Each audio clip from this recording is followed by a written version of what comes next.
tout en apportant mon soutien à ce confrère, parce que c'est un confrère, c'est un journaliste, Roger Amemavor, je voulais dire et être solidaire avec lui dans toute cette épreuve qu'il est en train de traverser. Lui, moi, on ne s'est jamais parlé, je n'ai pas son numéro, mais en tant que journaliste, je suis de cœur avec lui parce que il n'y a qu'au Togo que les journalistes ne savent pas protéger leur profession. Au Togo, les journalistes ne sont pas capables de se mettre ensemble pour protéger leur corporation. Les géomètres se protègent entre eux, les notaires se protègent même quand ils font du faux, les avocats se protègent quand ils font du faux, mais au Togo, les journalistes, ce sont les journalistes qui livrent leurs propres frères aux autorités. Et donc, dans cette histoire-là, on a lu beaucoup de conneries que des gens essaient d'écrire. Oui, il n'est pas journaliste, il n'est pas ci, il n'est pas ça, il n'est pas ça. Et pourtant, ce gars, il exerce depuis des années. Les gens sortent des histoires à la con, carte de presse. Depuis quand la carte de presse est un élément indispensable pour être journaliste? En France, il y a au moins 60% des journalistes qui n'ont pas de carte de presse. Aux États-Unis, il n'y en a même pas. Il n'y a que dans des pays obscurs comme au Togo où on sort des conneries comme ça, dans des dictatures, où on sort des éléments comme ça, carte de presse, tout ça. La carte de presse, elle sert juste pour avoir accès à certaines institutions. Quand il faut aller chercher des documents, s'il faut faire des conférences de presse et tout ça. En France, il y a au moins 60% des journalistes.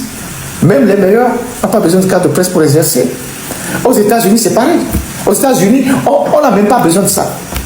Mais qu'il y a qu'au Togo où des journalistes essayent d'enlever à leurs propres frères le manteau de journaliste pour le livrer à ses bourreaux.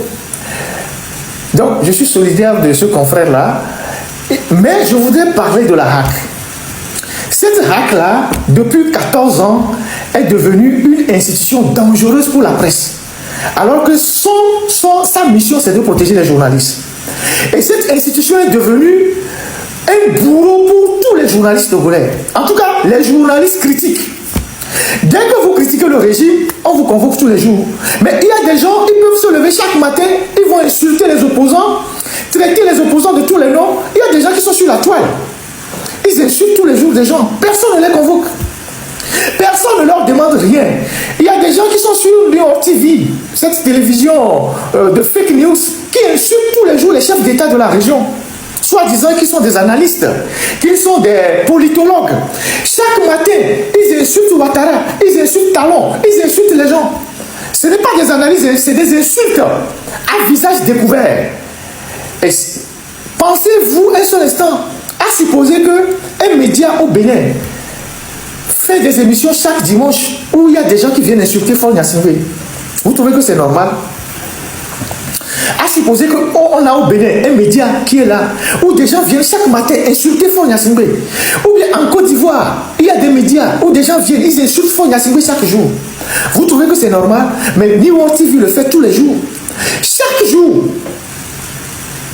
ils insultent les chefs d'État comme de n'importe quoi. Mais la HAC ne les rappelle pas à l'ordre. La HAC ne les interpelle pas. Mais plus grave, ils utilisent même des fake news pour faire des analyses. Ils diffusent des fake news pour faire des analyses. C'est sur New York TV qu'on a diffusé une fausse interview de Tigri. Ça n'a jamais existé, mais ils ont diffusé ça. Mais la HAC ne les a jamais interpellés. Parce que la HAC connaît le propriétaire de New York TV. Donc eux, ils peuvent se permettre de dire tout et n'importe quoi. Parce que la HAC les connaît. Il connaît le propriétaire de New York TV. Donc, M. Telou, je ne sais pas comment il s'appelle, il est assis confortablement là-bas, flanqué de son ami Pierre Sabi, Kasséré, et toute leur préoccupation, c'est de faire taire tous les journalistes qui critiquent le régime. Et parfois, ils vont même chercher de l'argent pour faire ça. Et je prends la responsabilité de le dire. Les gens qui sont à la HAC, ils vont prendre l'argent chez des opérateurs économiques pour sanctionner des journalistes. Ils vont prendre de l'argent chez des ministres pour sanctionner les journalistes. Et pourtant, la fonction qu'ils exercent leur interdit ça. Ils vont prendre de l'argent chez des gens qui sont mis en cause par des journaux pour amener ces journaux à faire des droits de réponse ou tout ça. Oh mais je sais de quoi je parle. Il y a des gens à la HAC. Leur méthode, c'est le bitos. Ils appellent des ministres pour dire, monsieur le ministre, tu as vu l'article qu'on a écrit sur toi, il faut envoyer une plainte, on va le convoquer. Monsieur l'opérateur économique, vous avez vu l'article que tel journal a écrit sur vous, il faut envoyer une plainte, on va le convoquer. Et ils vont après prendre de l'argent chez ces gens-là. C'est ce que la HAC est devenue. C'est devenu une institution hémiplégique. Il y a ceux qui sont décédés, qui n'ont jamais été remplacés. Il y a ceux qui sont malades, certains ont fait des AVC, ils n'ont même plus l'usage facile de la parole. Mais chaque ils viennent, ils s'asseyent là-bas et ils sanctionnent les gens. Ils sont hors mandat depuis 4 ans. Ils sont hors mandat depuis 4 ans. Ils n'ont plus de mandat depuis 4 ans. Et le groupe est tellement diminué. Abeka est décédé. Il y a un autre aussi, je pense, qui est là, qui n'est pas en place. 4 sont malades. Donc finalement, qui se réunit à la HAC là-bas pour sanctionner les journalistes? La même HAC que vous voyez là, elle fabrique des cartes de presse à des individus qui sont des agents de renseignement, qui n'ont pas le statut de journaliste, mais on leur donne des cartes de journalistes. Ils ont des cartes de presse. Alors, ils se déguisent en agents de renseignement. La HAC que vous voyez là, ils font des cartes de presse à des individus qui passent pour des agents de renseignement. C'est ce que cette HAC est devenue.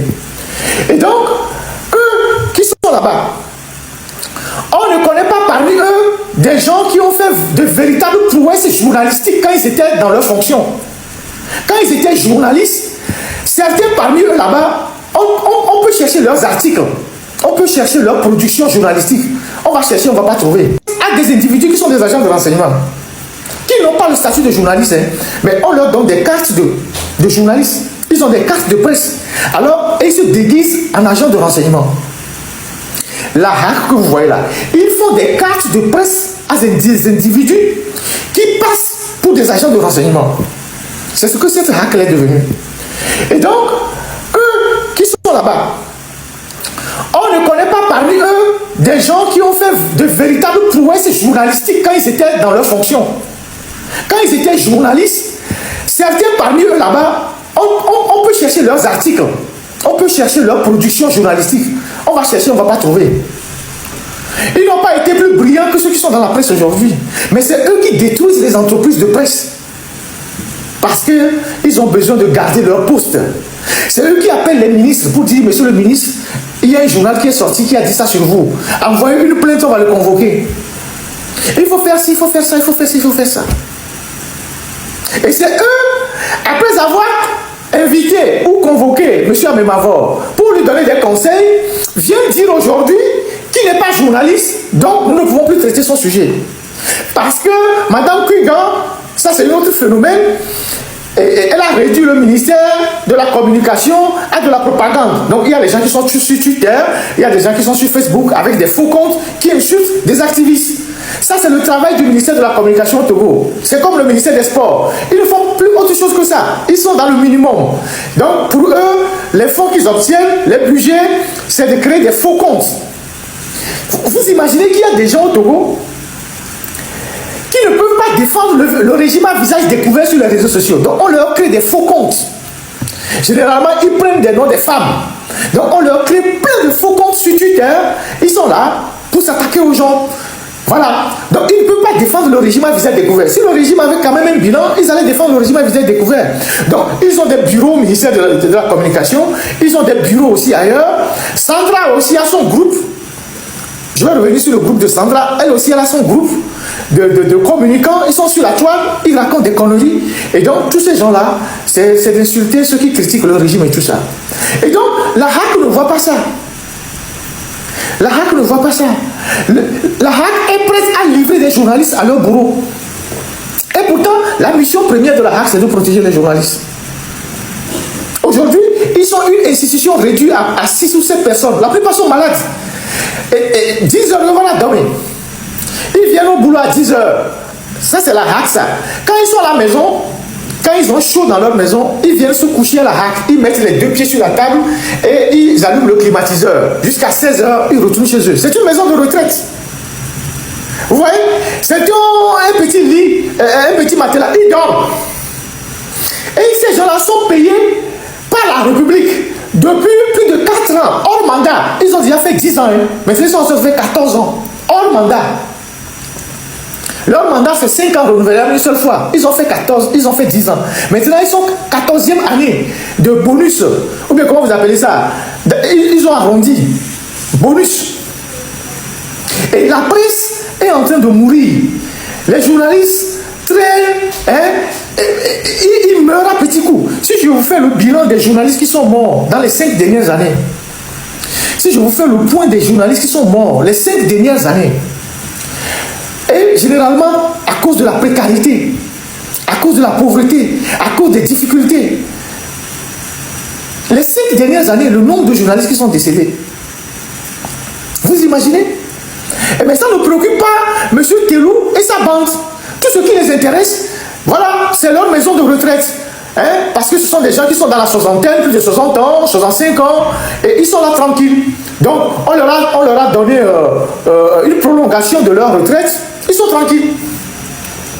Et dès que vous écrivez quelque chose, ils vous menacent. C'est devenu une police dans la République. Donc, moi, je tiens à apporter mon soutien à notre confrère. Il est allé faire juste un reportage. Et ce reportage a permis à d'autres personnes de gagner de l'argent. Vous savez, les gens qui ont fait le contre-reportage contre le travail de Amemavor, ceux qu'on a amenés sur le terrain et qui ont raconté tout et n'importe quoi, on leur a donné 150 000, 150 000. Ceux qu'on a pris après pour aller interroger les mandataires, là, ils se sont promenés. 150 000, 150 000 au Manaoui. Donc, Mion Yanovia, il est parti faire un travail. Que vous l'aimez ou que vous ne l'aimez pas, son travail vous a permis de gagner 150 000 et vous l'insultez encore. Au moins, vous pouvez prendre les 150 000 francs et donner un narratif contraire à son narratif sans l'insulter. Et c'est parmi ceux qui ont pris les 150 000 là, c'est eux qui disent qu'il n'est pas journaliste. Mais vous ne l'êtes pas non plus. Donc, c'est 150 000 qu'on vous remet pour livrer votre frère. Et vous venez dire sur les plateformes qu'il n'est pas journaliste. Mais c'est quelqu'un qui exerce depuis des années. Quand il était à Écho du Togo, il recevait même des ministres. Dans son média. Il recevait tout le monde dans son média, même des ministres. Mais aujourd'hui, vous dites qu'il n'est pas journaliste. À l'heure où nous sommes nous sommes à l'aide des réseaux sociaux où on parle même du journalisme citoyen. Du journalisme citoyen.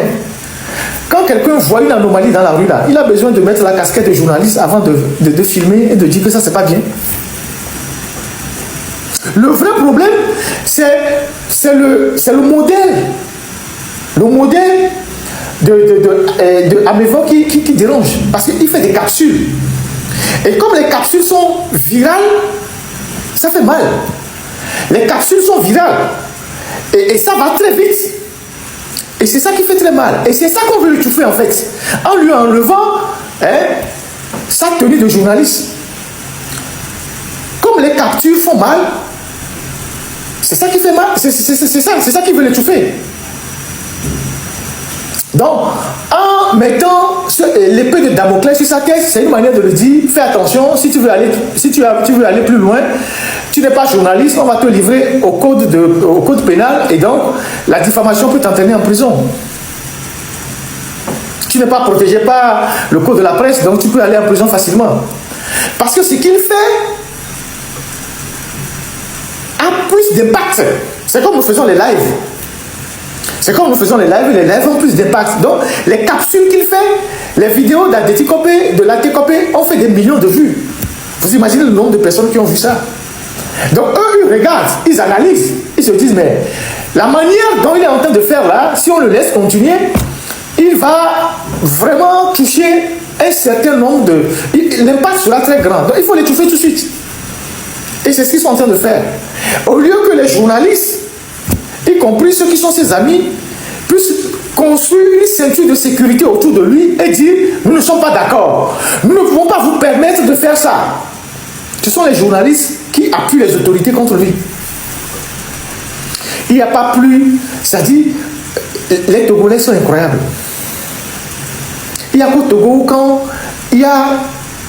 Les gens cherchent la solidarité, ils ne trouvent pas. Mais quand ils vont finir avec Roger Amemavo, ils vont tomber sur quelqu'un d'autre. Quand nous, on a eu des problèmes, les gens se sont réjouis. Mais nous, on est partis avec nos problèmes.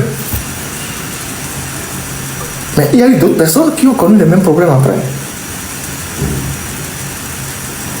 Et c'est ça la réalité. Que j'ai fait jouer cette chanson 3 fois. Aujourd'hui, c'est un jour très particulier pour moi, personnellement, un jour très particulier. Et je vous le dirai tout à l'heure pourquoi. Et je profiterai pour saluer quelques amis à qui je rendrai hommage dans ce direct. Des amis à moi qui étaient à mes côtés pendant les moments très difficiles. Et pourquoi je dis que c'est un jour particulier?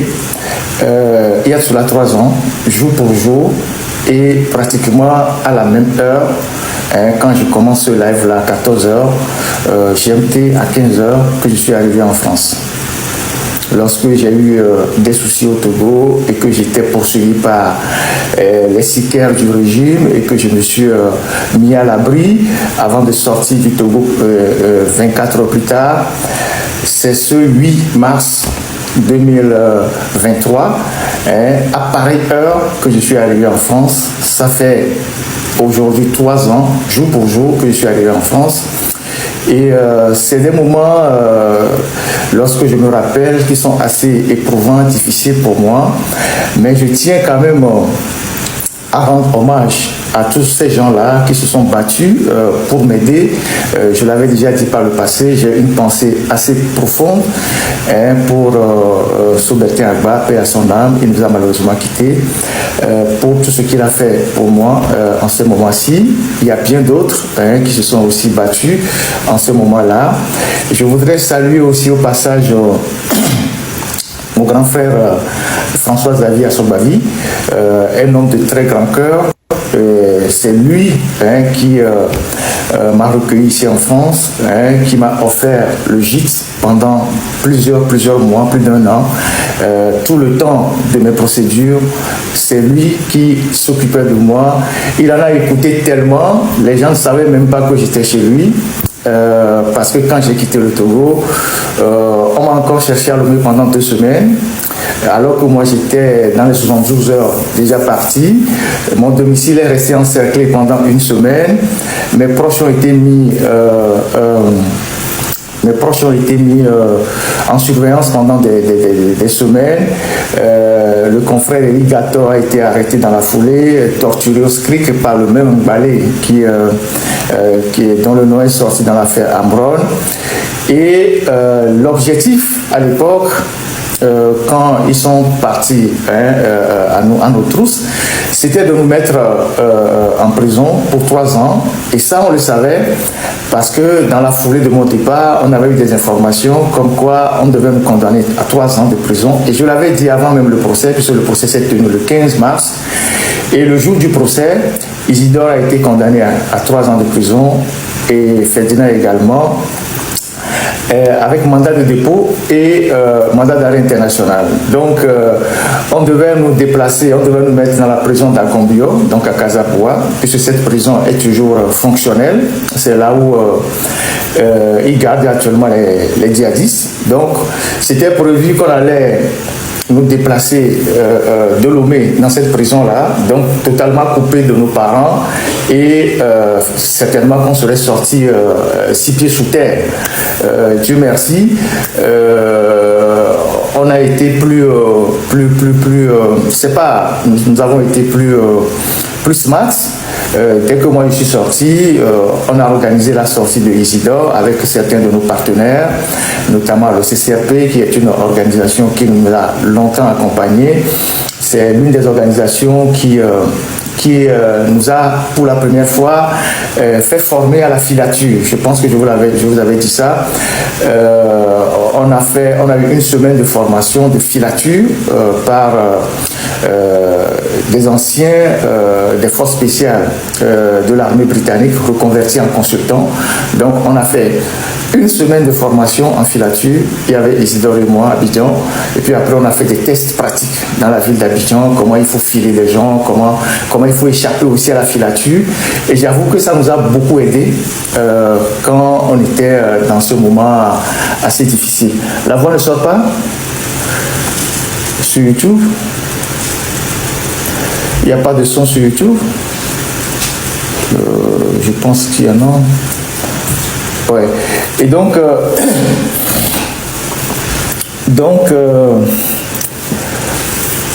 moi-même je vérifie. Ok.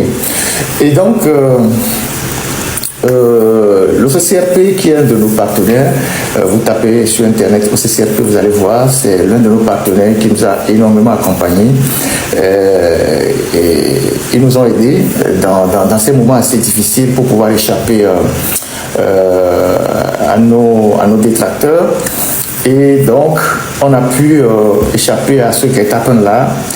Et aujourd'hui, 3 ans après, quand je vois le chemin que nous avons parcouru, et c'est ça qui est important dans ce que je suis en train de dire, donc je remercie tous ces gens-là, François, d'autres personnes qui se sont impliquées dans cette histoire. Et quand 3 ans après, je vois le chemin qu'on a parcouru, je me dis que, et ça c'est notre particularité au niveau de l'alternative, on a appris à être résilient. Nous, on ne limite pas nos défis, on défie nos limites. C'est ça nos objectifs à l'alternative. On ne limite pas nos défis, on défie nos limites. Nous nous sommes mis en tête ce qui est impossible. Nous, on va le faire. Et c'est ce qu'on fait toujours. Il n'y a pas d'obstacle sur notre chemin. Tout obstacle, pour nous, est une opportunité pour rebondir. Tout obstacle qu'on glisse sur notre passage est une opportunité pour rebondir. C'est pour ça que on n'est jamais dans... On ne se plaint jamais, on n'est jamais dans des petites histoires, on est focus. Et à chaque fois, on essaye d'aller encore plus loin que ce que nous faisons aujourd'hui.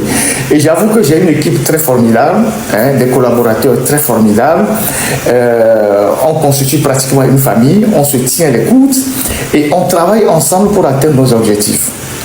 Et donc, je salue au passage Isidore, qui a fait aussi un travail formidable. Et depuis 3 ans, on a remonté notre journal. On a relancé notre site internet, qui est aujourd'hui le site le plus lu, aujourd'hui au Togo pratiquement. Chaque semaine, il y a plein d'articles qui sont publiés sur ce site internet. On fait des lives chaque dimanche. Notre audience a décuplé dans le pays. Notre voix est de plus en plus entendue dans le pays, plus que quand on était encore au pays. Et je peux assurer que c'est une grâce pour nous, parce que ceux qui ont voulu nous faire taire ne se sont pas imaginés qu'en quittant le Togo, on aurait pu continuer aujourd'hui à faire ce travail que nous faisons déjà et à être aujourd'hui plus écoutés qu'hier. Et c'est ça la force, le courage que nous avons de continuer quand nous recevons les félicitations de tous les Togolais qui nous appellent de partout. Et moi, je suis la voix de tous mes collaborateurs, parce que c'est une équipe qui travaille. Ce serait trop prétentieux de ma part ou réducteur de ma part de parler en mon nom seul. C'est l'équipe, c'est toute une équipe qui travaille, des gens qui font confiance à celui qui est devant, qui est moi, et ensemble on converge nos efforts pour atteindre nos objectifs. Généralement, nous les Africains, on n'apprend pas à travailler en équipe. Dès que vous commencez pas à travailler en équipe, il y a des problèmes qui surgissent, il y a des conflits, mais nous essayons, tant bien que mal, de conjurer tous ces démons, des petits conflits, de la division, et d'avancer dans le sens du travail et des objectifs que nous nous sommes fixés. Et donc, je voulais remercier tous ces gens-là. Et voilà, gars, et j'espère que vous avez tous suivi la vidéo du début jusqu'à la fin. Voilà, c'est une fois encore Ferdinand Haïti, et qui, une fois encore, donne, voilà, et dit des choses que vous me connaissez, voilà, et tout ce qui concerne le Togo. Et il a fait ces révélations, les révélations que vous avez écoutées, que vous avez regardé. Voilà. Dites-moi dans les commentaires que pensez-vous. Dites-moi dans les commentaires que pensez-vous de ces de cette sortie de Ferdinand Haïté, de tout ce qu'il a eu à dire dans cette vidéo-là. Dites-moi ce que vous en pensez, c'est très important. Et n'hésitez pas à partager et aussi à liker, à vous abonner massivement. Et aussi et à regarder ces genres de vidéos-là en famille. Je l'ai toujours dit, je vais continuer toujours par le dire. Voilà. Et Ferdinand Haïté, c'est quelqu'un que beaucoup de personnes aiment. Beaucoup de personnes aiment Ferdinand Haïté parce que de fromage du sol comme ça. Et dans le même, sur les mêmes alignements jusqu'à arriver à ma maison même, ou des trucs là, c'est Ferdinand Haïté seulement. Les gens écoutent, tu attends la voix de Ferdinand Haïté seulement. Il y a certaines personnes même là, c'est à cause de... quelqu'un m'a dit que c'est à cause de Ferdinand Haïté, son papa a amené le wifi à la maison.